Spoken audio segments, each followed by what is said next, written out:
Hello and welcome back to today's episode of the Business of Compliance podcast, the podcast by executives for executives like you. Today, we are absolutely honored to be joined by Walter Haydock, CEO, that is, and founder of StackAware, a company that helps organizations manage AI-related cybersecurity, privacy, and compliance risk.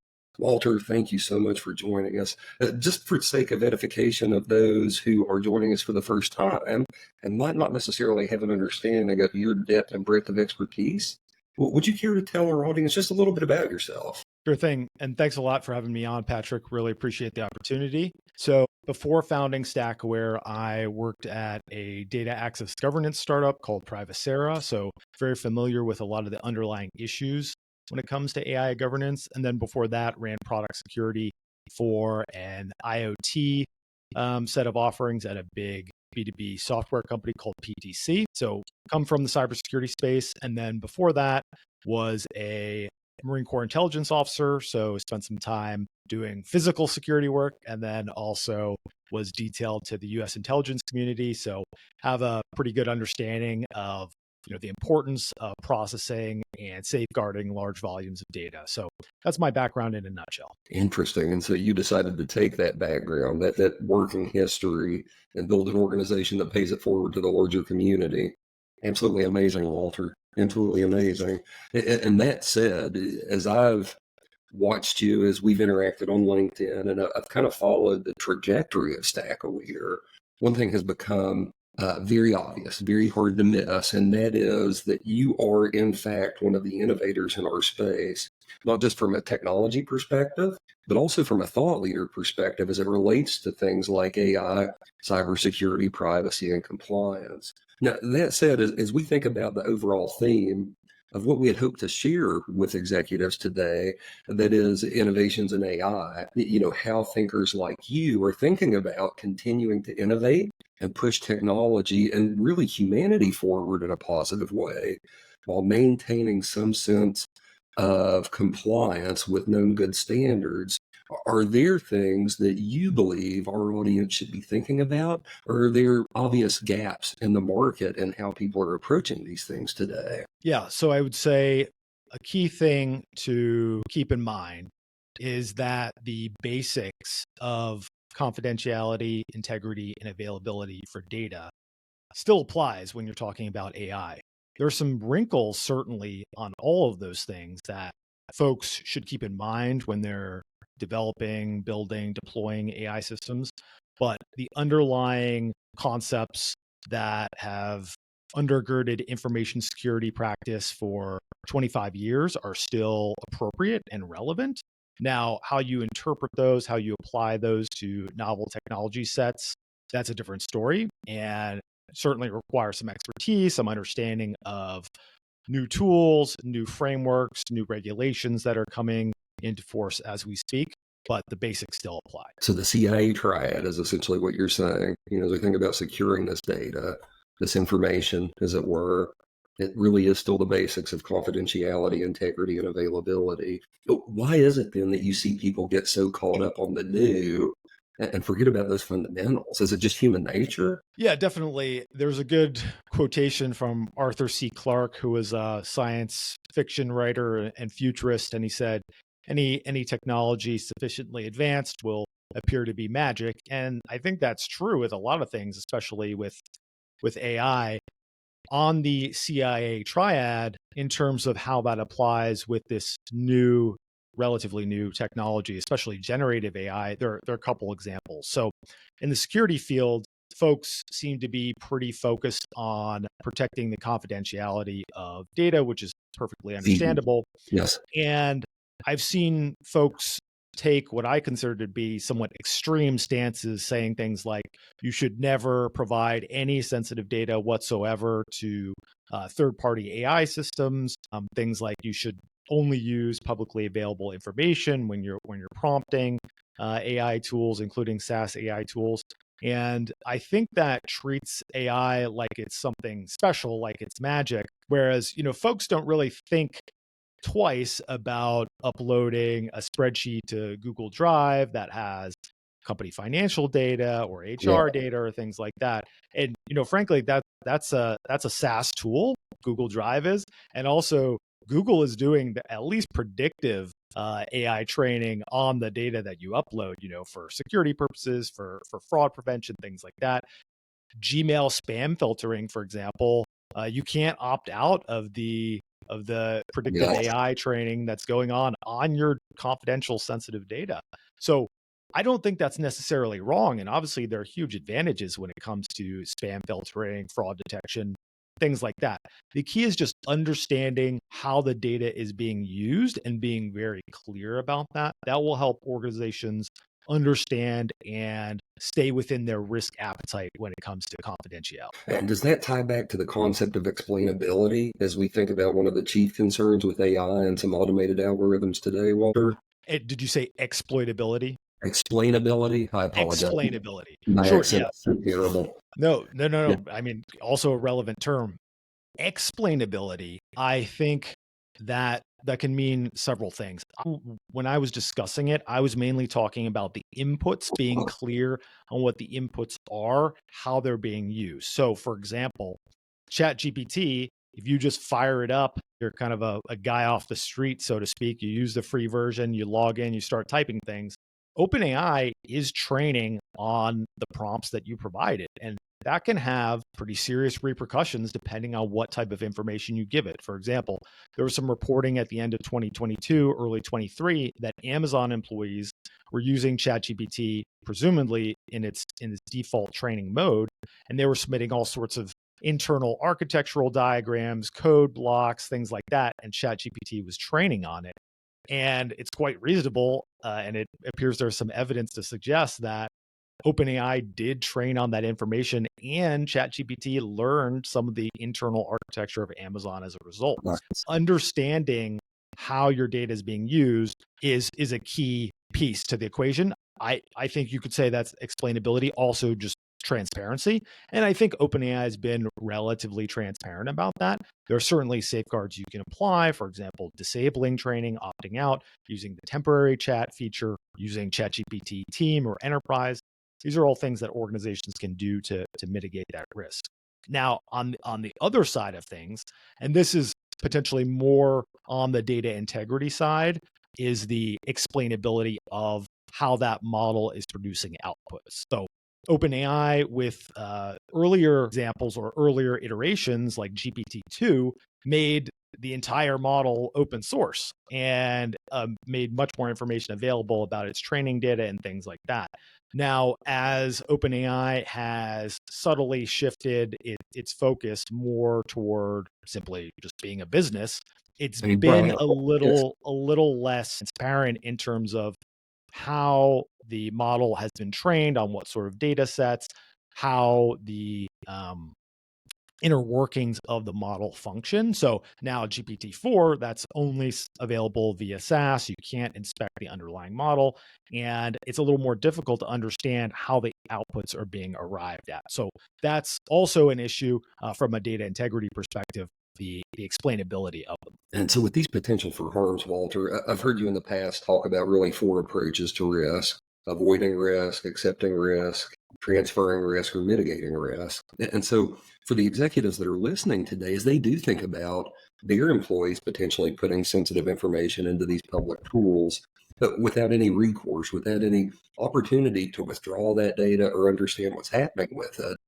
how can they approach mitigating or addressing risk in some way, shape, or form? Yeah, so really like the 4 methods that you laid out, definitely not my invention by any stretch of the imagination, but You we say can go it's so through well. You really do. we can go through it a couple of ways. So avoid, that's the cleanest method of risk management, in my opinion. People don't often like it, and sometimes understandably so, because it means giving up another benefit. There's no free lunch. If you avoid one risk, you take on another risk. So some organizations have started trying to do this by issuing blanket bans. They're trying to play whack-a-mole by banning the next AI tool that comes into vogue as soon as it is detected. And I think that's a challenging way to do things. And I think it'll be difficult to fully avoid the risk of unintended training, like I described, unanticipated data retention. So avoidance, I would say you should use that that tool very narrowly when you have identified a very serious risk of potential data exposure. For example, there are some very aggressive, in my opinion, note-taking tools that send a bot into a meeting, and then they're not even quite clear that they're doing live recording of you, and then they do AI transcription. Those I would apply a pretty close level of scrutiny to. Now, I'm not saying don't use them, but I'm just saying, consider avoiding that risk because, in my opinion, and some other folks, the terms and conditions aren't super favorable to customers. So that might be a situation where you want to avoid the risk. I'll pause there before jumping on to other issues. No, Or other. and as I think about avoiding these risks, my mind immediately goes to the controls and administrative control in this case. It seems like a very common thing to do, but simply write a policy that says we will not use these tools. Or organizations, and I don't want to pull us too far from the topic here yet, but are you seeing other organizations employ technical controls to help avoid risks that are being described now? Sure. Yeah. So happy to dive into, I think that's a good segue into the mitigate side of things. So you mentioned Okay. administrative controls, like policies, and those are certainly, you need to have a policy to begin with because that's the basis of your risk management and AI governance posture. So you have to have a policy to begin with. A next level up in terms of maturity would be having automated enforcement of that policy. So we've seen things like prompt firewall tools that will try to intercept sensitive data before they're passed to AI systems, which certainly is an approach. I would say with things like data loss prevention, we've seen that those aren't especially effective from a percentage of data caught type thing. So certainly an option. Some other technical controls you can apply are simply negotiating with the vendor to not retain your data under certain circumstances, certainly not to train on it if you don't want it to be trained on. So for example, with OpenAI, you can, but depending on your use case, you can potentially negotiate a zero data retention agreement. So OpenAI doesn't even archive any of the information that you provide to it, whereas they do by default for 30 days using the API. So for things like healthcare, financial services, that might be a good way to mitigate data retention risk, because even if they're not training on it, if they're holding it, there's still a chance that they could be hacked or that they could experience some sort of leakage. So that's a technical or potentially, depending on how you look at it, administrative control. And then also you can do things like applying in-stride notifications to employees. So for example, if they fire up a tool that trains on certain types of data, you can flash a notification saying, hey, just be aware that this tool is training on its inputs. You are authorized or the system is certified for this type of information, but not that type of information, things like that. So you can combine the administrative and technical controls. So those are some options for mitigating the risk. Impressive. And as I think about this, I do, and I hate to repeat what at this point is an old saw, but I do think people in many ways are the weakest link in this chain. And so to do the in-stride notifications like you just described, it seems like a no-brainer way to ensure that the people that are committing the sins, for lack of better words, are notified at moment of error, at moment of execution, whatever the appropriate way to say that is. That's incredible. So you've discussed avoiding, you've discussed mitigating. In what ways can executives think about realistically transferring some of the risk that they potentially take on? Sure. So there are the obvious ways like cyber insurance. So you can Yeah. buy cyber insurance against certain negative outcomes. I suppose you could potentially buy cyber insurance against unintended training by your employees using third-party tools. That's certainly conceivably true. I haven't seen any offerings like that. Yes. Now, to get a little more, I guess, creative or potentially more specific in the generative AI space. And now I want to caveat this by saying I'm not an attorney. I do speak with some very smart ones, but I'm definitely not an attorney. So get your own counsel on this. OpenAI, Microsoft, some other folks have started implementing indemnifications for certain tools or certain product features by which those companies will defend you against third parties alleging copyright infringement. So the intellectual property framework for how specially generative AI is going to work is not entirely clear. And For example, we're seeing the New York Times suing OpenAI over allegations that they are infringing on the copyright of the Right. articles that they produce, that they're diluting their trademark, things like that.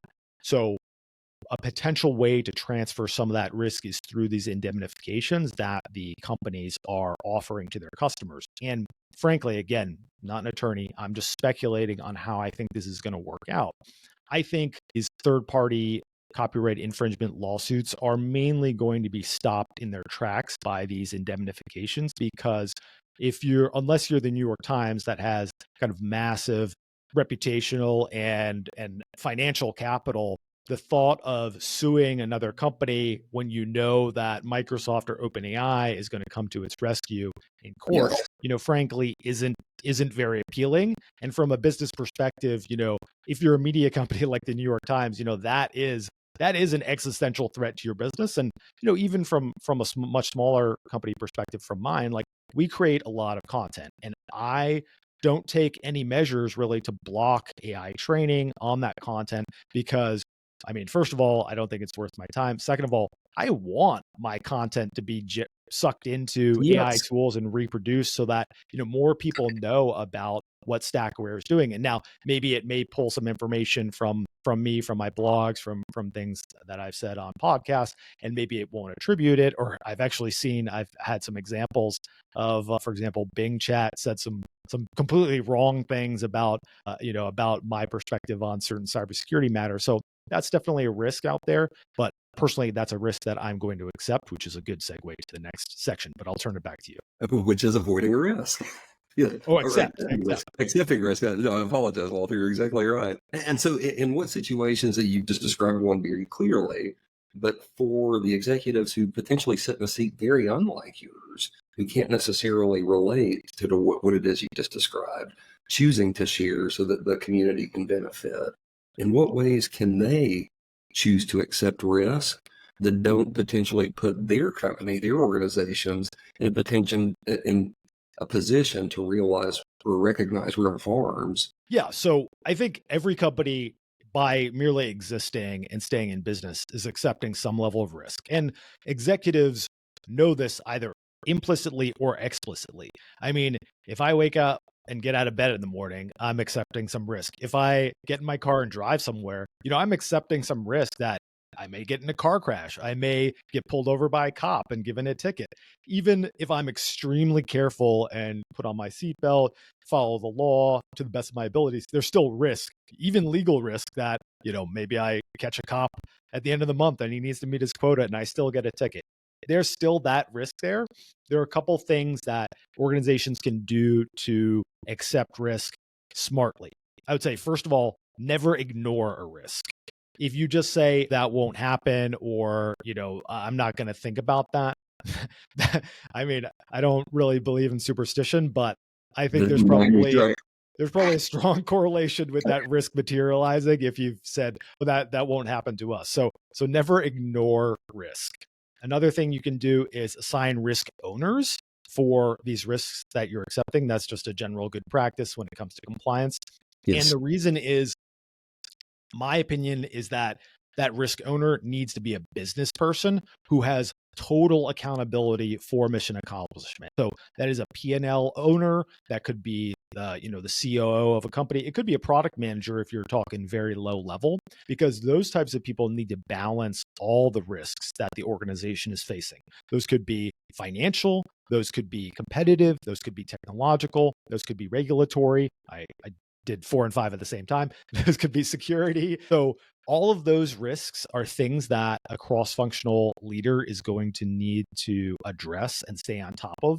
So those people are best equipped to be risk owners, because they'll be able to understand the magnitude and likelihood, or the impact and the likelihood of the various risks that the organization is facing, and then make the correct trade-offs to achieve the best outcome for both the organization and its stakeholders. And they have skin in the game. I think skin in the game is one of the most important things, to assign accountability to those who have no skin in the game, that don't necessarily see the connection between stimulus and response, or cause and effect. I think is one of the most short-sighted things that we see organizations choosing to do today. Yeah, Now, Oh, something go that ahead, I Walter. say is that, I've never been a CISO, but certainly if I were to ever take on that role, part of my negotiation would be that, you know, if you ever send a risk acceptance my way, I can tell you now what my answer is going to be. It's going to be No, denied. no. I will deny every risk acceptance because the CISO's job is to protect the security of the company. The CISO's job is not to find new ways of generating revenue. It's not to protect against technological risk, outside of security risk. So if you put the onus of those types of decisions on a CISO, a wise CISO every time is just going to say every risk acceptance request is automatically denied. Now, Denied. if someone else is making that decision, I can make my recommendation. I can say, okay, if you choose to accept the risk, here's the likelihood and impact of some of the potential outcomes. Mr. or Mrs. Risk owner, it is up to you to decide how to proceed. So that would be my recommendation. And Walter, just a moment ago, you mentioned something related to compliance. As we talk risk and we talk risk acceptance, I think about the mission of boards of directors. It really is three basic things: enterprise mission. Are we doing what we set out to do? Financials, and then enterprise risk. So, are we doing what we intend to do? Are we profitable in doing so? Where there is no margin, there is no mission. And are we taking an approach to risk that is optimized, which ties directly to ISACA's definition of governance. ISACA through COVID says that governance is a process of recognizing desired outcomes at optimized risk and cost. And so those three variables tie directly together, wherein we determine what we really want to create, we determine our risk appetite, and don't look for minimal risk, but optimal risk that aligns with our expectation for cost, be that cost of burden or be that cost some sort of profit that we generate from our service. And one of the things that I'm saying today, and one of the things that you've been very vocal about, is employment of AI governance systems to ensure that organizations are approaching not only development, but deployment of AI tools in a way that they can truly ensure that they are creating some value at an optimized risk and cost. And so as you've gotten into this, I don't know if there are certain things that stick out to you, certain red flags that you've seen as organizations are approaching their AI governance strategies. Yeah. So one thing that I see very commonly and is a huge cause for concern and frustration for a lot of my customers are AI governance committees and the way they're made up. So Oh, having an AI governance committee is not a bad idea.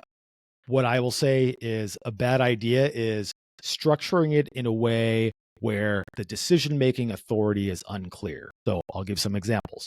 In my opinion, if you have a committee, there needs to be a committee chairperson who has the authority to make decisions. And that person owns accountability for those decisions, just like we discussed.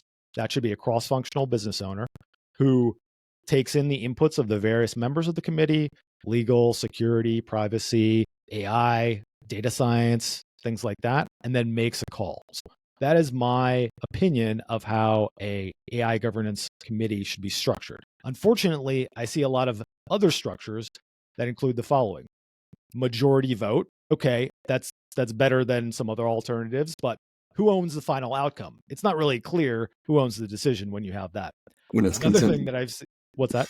Oh, when it's consensus. Yes. Yeah. Right. When it's, consensus is great, but at the end of the day, someone needs to own the decision. And Yeah. that's why I think having a single decision maker is so key. Other outcomes I've seen are no clarified decision-making process whatsoever. And it's just kind of everyone mumbles until you achieve something of a decision. And it's never documented. And then the person making the request doesn't even really know what the parameters are and what's been approved and what's not approved. And then another thing I've seen is where everyone has an explicit or implicit veto on anything that the committee is considering doing or that someone has proposed to it. Especially, some folks will say that legal, security, compliance, things like that should have vetoes on decisions, in which case I would say then they're the decision maker if they have a veto on anything. And also they have no accountability for the outcome of the business side of things. Like they have no accountability for the P&L. And again, if you're going to tell legal that they have a veto authority on everything, they should just veto everything because their job is to minimize legal risks. So why would they ever approve anything that potentially increases the risk surface of the company? So This is like you as a CISO. Yes, yeah, it's an yeah, implicit denial. Yeah. yeah. So those are some structural issues that I've seen. Some other issues that I've seen are never providing a clear deadline for a response. If I've worked in big organizations before. If I know that if I submit a request to a body that needs to approve it, and there is no guarantee that they will come back with a decision, yes or no. Basically, if you submit a decision that the committee doesn't agree to, they've denied it without actually denying it. And that's a really tricky place to be in as an entrepreneurial person in a larger organization. Because if you know that you can kind of get stuck in the process and there's no way out of it, you're going to be very hesitant to submit decisions to the committee in the first place. So you'll miss out on some potentially important guidance from them. And it also allows people, again, to avoid making a decision by simply not making a decision. They are making a decision. They're not allowing the decision to move forward. All right. Unfortunately, I'm getting a notification that I'm trying to reconnect. I apologize for these technical Walter, I don't issues. know if you can hear me, but you frozen. You got no video, no audio. There you are. You're back. All right. You're back. Yeah. Did you hear me? You hear my voice? You're doing it wrong, man. We're having some technical issues. Apologies for that. I'm not sure what's going on. No I've worries, got a dedicated line here. So yeah, on the timelines for decisions, that is really clear. Is making an explicit requirement on the committee to get back to people who are making a request, because and also if you take 3 months to approve the deployment of a new AI tool, something better might have come out in the interim, and then the business will say, well, forget about it. We just need to go back to the drawing board on this. And you end up in this perpetual loop of evaluating and waiting to decide. Yes. Yeah. You don't want to become a book club where you're just sitting around talking about things. You need to make decisions if you're going to put in this AI governance structure. And so executives listening, please take a step back and take a hard look at how your organization is currently run. If you find that your teams are operating in any way similar to what Walter just described, this is something serious to address today. As we think about employing AI tools, one of the most common things that you'll hear is that these systems and automated algorithms are only as good as the data that you supply. And so we assume good data hygiene to have effective implementations. The reality is your people and your organizational hygiene are just as important. So again, if what Walter just said resonates with any of you, instead of rolling your eyes, instead of thinking someone else above you will fix the issue, please take it upon yourself to address this before you begin walking the path to actually pursuing some sort of meaningful certification around your AI governance. Now, Walter, that said, as it relates to AI governance, I know you've been a strong proponent of really two major things happening in the market right now. And that is, you've been a real thought leader on ISO 42001, the ISO standard on AI management systems. You've also been very vocal and a strong thought leader around the EU AI Act. As those two standards are becoming more entrenched in the market, one becoming more real day by day, what are your opinion on how these two standards offer executives an ability to really take advantage of using governance as a tool to create value, not just for the organization, but for the markets that they serve? Yeah. So the way I see compliance frameworks in general, there are basically three categories. First of all, there are laws or regulations that have legal impact. For example, the EU AI Act, the CCPA, the GDPR. These are all obligatory requirements against which you can't really be certified per se. Companies will certify themselves against these various standards. You can't be certified.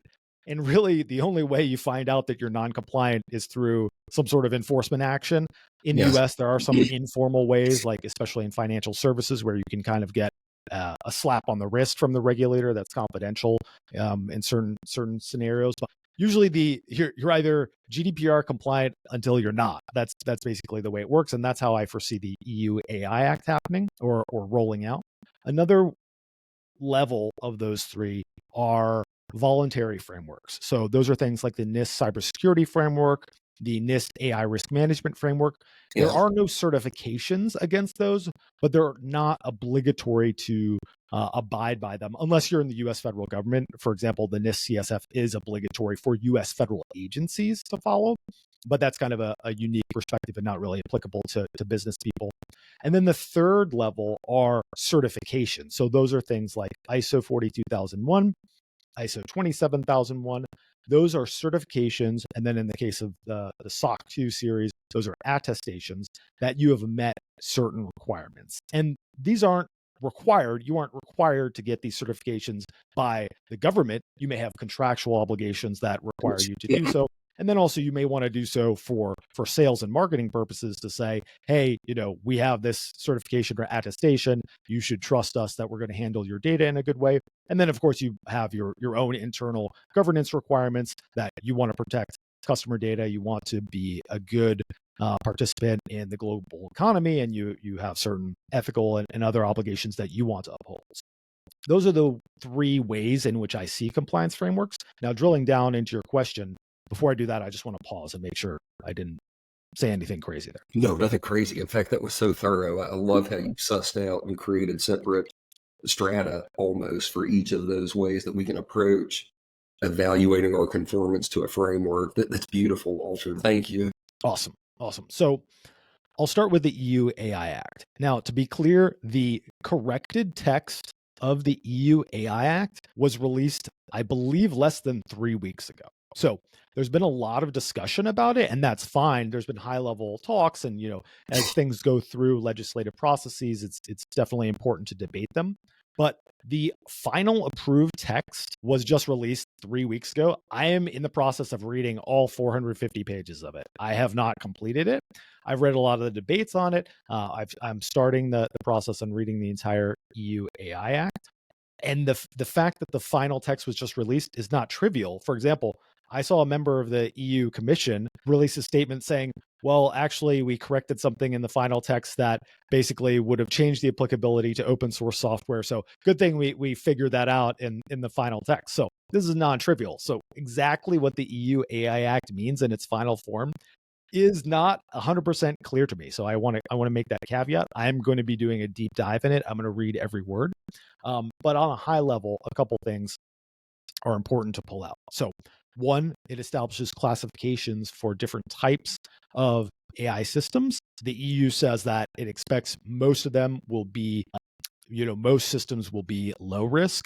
And for those systems that are high risk, there will be enhanced requirements, in areas of safety, security, things like that.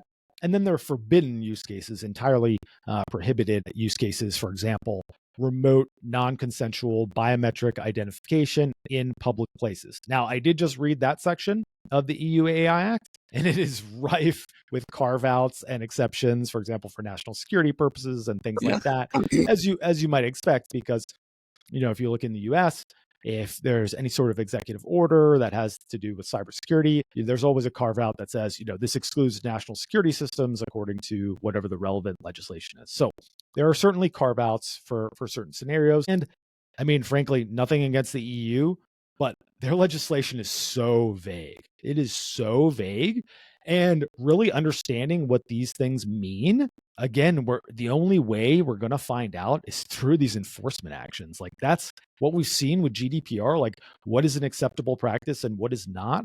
It's unfortunately just becoming apparent through massive fines. And, thankfully for everyone except for Google, Facebook, and people like that, it's mainly been the big guys that have been getting clobbered with these things. So smaller organizations can kind of watch and figure out where to zig, where others zagged, that type of thing. So unfortunately, I think that's going to be where a lot of this gets worked out in terms of the EU AI Act. But again, haven't read the full legislation. I'm in the process of doing so. Look forward to putting out some more detailed thoughts once that happens. Impressive, Walter. Impressive. And one of the things that and I don't want to interrupt your flow as you switch over to the next topic. Yeah. One of the things that I find so fundamentally different about the AI Act isn't. So the AI Act and 42001 are both risk-based approaches. That just is what it is.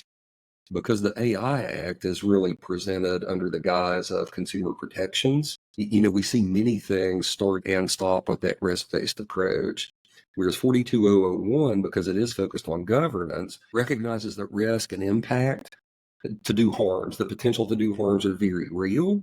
But 42001 in my mind is centered more toward true value creation. Though it's a management system, in many ways it really is about governance and ensuring that organizations inside an appropriate and responsible framework still have the flexibility to do what they need to do to innovate, which the AI Act in my mind doesn't necessarily take steps that far. And they really are considered or focused almost exclusively on ensuring that people don't electrocute themselves when they plug in the toaster in many ways. Yeah, definitely. So to give an example, you could have a business in the United States that is ISO 42001 certified that is doing remote non-consensual biometric identification, like at a stadium or something like that. And they could very well, legitimately have an ISO 42001 certification if they've done the risk analysis and all of that. But that would not be prohibited. That would not be allowed in the EU under the AI Act. That would be forbidden. So that shows an example of how the two standards are quite different. ISO 42001 is quite explicit about what steps you need to take in terms of doing an AI risk assessment, of doing an AI impact assessment. Now, it doesn't say what the parameters or the outcomes of those assessments need to be. And certainly it could support an argument that you are complying with the EU AI Act's requirements in terms of risk assessments for certain use cases, the fact that you have done those for ISO 42001. So there is some synergy between those compliance standards, but they achieve different goals. And like you said, ISO 42001 is focused on businesses primarily and value generation, where the EU AI Act is primarily focused on risk mitigation and reduction. For executives who really need to consider managing, mitigating, and thinking cleanly through the risk that new tools and technologies present to their organizations. As we wrap up today, are there any closing thoughts, any final words you really want to impart on our executives so that they can walk forward feeling better prepared to address today's new normal? I would say that smart risk acceptance is going to be the way forward that businesses are going to survive, because AI is not a fad. It is a trend, but it's not a fad that's going away. If you look at some of the proclamations about the internet in the early days about how that was just a fad, I think we've seen that those were not accurate. And AI is really going to revolutionize how companies do business. Certainly, there are a lot of obstacles to effective adoption, implementation. There are security issues, there are ethical issues, there are many types of issues to work out along the way. With that said, take the strain, assume the burden and figure it out, because the rewards are going to justify the expense of getting this right and doing this in a well thought out manner, and also doing it quickly. Speed is going to be important here. Obviously, you need to have guardrails in place to protect against some of those risks that I mentioned. But at the same time, other companies are not waiting. They are moving quickly. And I think the best approach is a balanced one that identifies the risks of moving too fast, while at the same time understanding that there are substantial risks with moving too slowly. And then, Walter, for executives that do want the opportunity to follow up with you, to potentially pick at more of their specific concerns, are you available to meet with those listening through StackAware, through some sort of meaningful connection?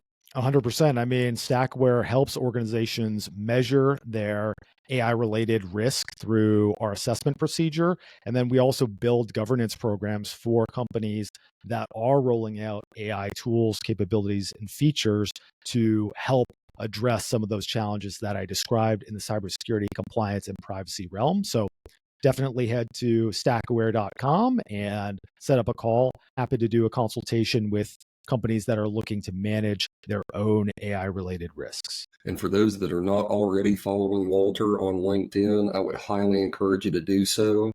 But Walter, the content you're putting out daily at least for me, has become something that I go to. It's become my morning coffee as I prepare myself for the day, for what I really need to be thinking about so that I can better serve the community.